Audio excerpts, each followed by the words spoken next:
السلام علیکم پیارے دوستو، ایسے ہی سچے واقعات سننے کے لیے ہمارے چینل اسلام میں نور کو ضرور سبسکرائب کر لیں۔ بسم اللہ الرحمن الرحیم۔ پیارے دوستو، پچھلی ویڈیو میں ہم نے جنگ تبوک اور حضرت ذوالبجادین رضی اللہ عنہ کی وفات کے واقعے کو بیان کیا تھا، تو اس کے آگے کا واقعہ بیان کرتے ہیں۔ منافقوں کی چال، ایک مسجد کی تعمیر۔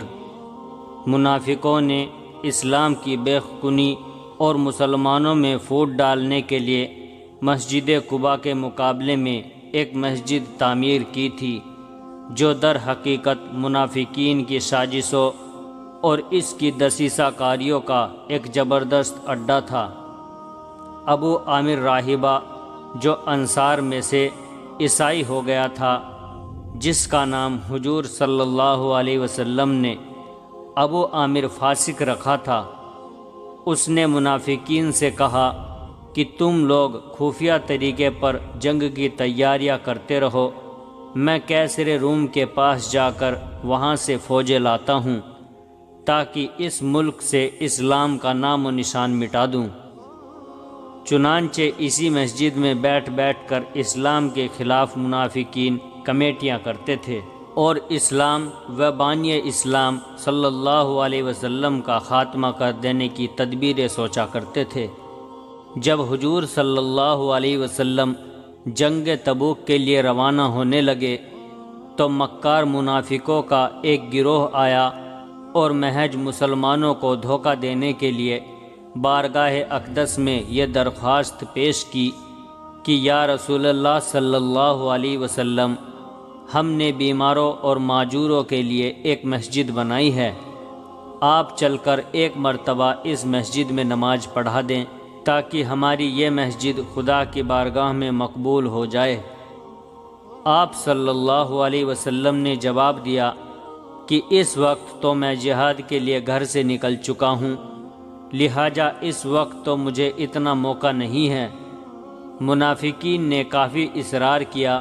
مگر آپ صلی اللہ علیہ وسلم نے ان کی اس مسجد میں قدم نہیں رکھا۔ جب آپ صلی اللہ علیہ وسلم جنگ تبوک سے واپس تشریف لائے تو منافقین کی چال بازیوں اور ان کی مکاریوں، دغا بازیوں کے بارے میں سورہ توبہ کی بہت سے آیت نازل ہو گئی اور منافقین کے نفاق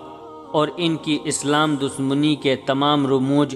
و اسرار بے نقاب ہو کر نظروں کے سامنے آ گئے،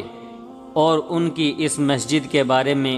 خصوصیت کے ساتھ یہ آیتیں نازل ہوئی کہ اور وہ لوگ جنہوں نے ایک مسجد ضرر پہنچانے اور کفر کرنے اور مسلمانوں میں پھوٹ ڈالنے کی غرض سے بنائی، اور اس مقصد سے کہ جو لوگ پہلے ہی سے خدا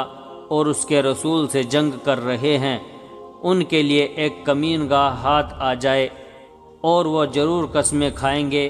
کہ ہم نے تو بھلائی ہی کا ارادہ کیا ہے، اور خدا گواہی دیتا ہے کہ بے شک یہ لوگ جھوٹے ہیں، اور آپ کبھی بھی اس مسجد میں نہ کھڑے ہوں، اور وہ مسجد قباء جس کی بنیاد پہلے ہی دن سے پرہیزگاری پر رکھی ہوئی ہے، وہ اس بات کی زیادہ حقدار ہے کہ آپ اس میں کھڑے ہوں۔ اس میں ایسے لوگ ہیں جو پاکی کو پسند کرتے ہیں، اور خدا پاکی رکھنے والوں کو دوست رکھتا ہے۔ اس آیت کے نازل ہونے کے بعد حضور اقدس صلی اللہ علیہ وسلم نے حضرت مالک بن دشخم و حضرت مان بن عدی رضی اللہ عنہ کو حکم دیا کہ اس مسجد کو منہدم کر کے اس میں آگ لگا دو۔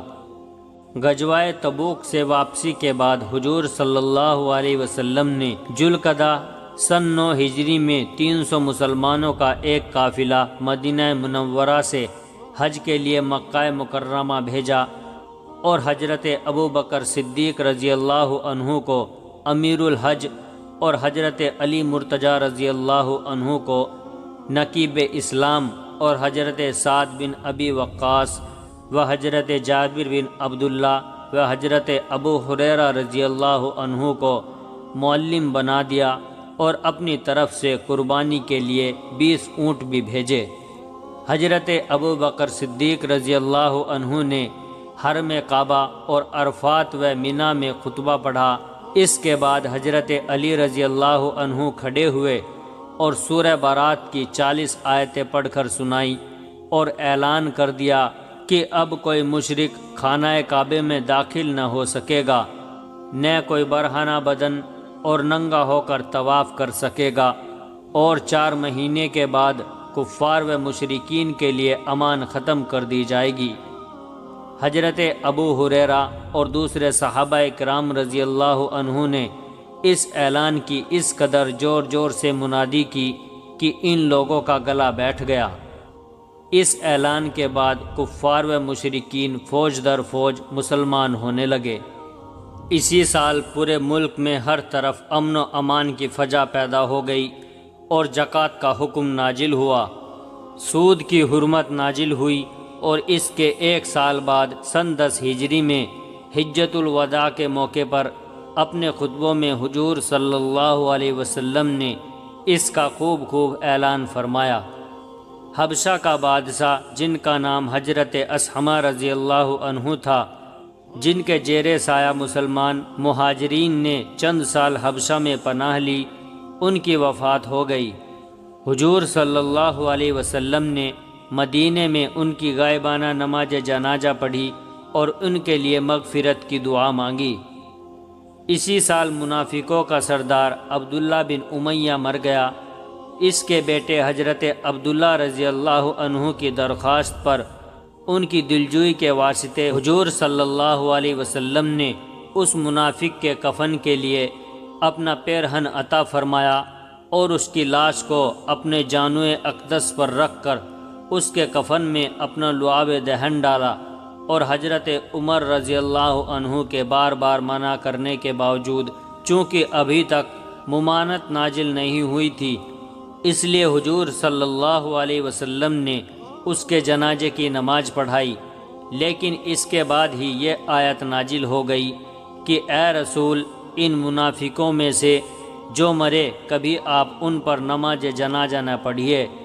اور ان کی قبر کے پاس آپ کھڑے بھی نہ ہو، یقیناً ان لوگوں نے اللہ اور اس کے رسول کے ساتھ کفر کیا ہے اور کفر کی حالت میں یہ لوگ مرے ہیں۔ اس آیت کے نزول کے بعد پھر کبھی آپ صلی اللہ علیہ وسلم نے کسی منافقین کی نماز جنازہ نہیں پڑھائی، نہ اس کی قبر کے پاس کھڑے ہوئے۔ پیارے دوستو، اس کے آگے کا واقعہ ہم جلد ہی آپ کے سامنے پیش کریں گے، اور ویڈیو اگر اچھی لگی ہو تو ویڈیو کو لائک اور شیئر کیجئے، اور ہمارے چینل اسلام میں نور کو ضرور سبسکرائب کر لیں، اور جاتے جاتے ہمیں اپنا ایک پیارا سا کمنٹ ضرور کر دیں۔ السلام علیکم ورحمۃ اللہ وبرکاتہ۔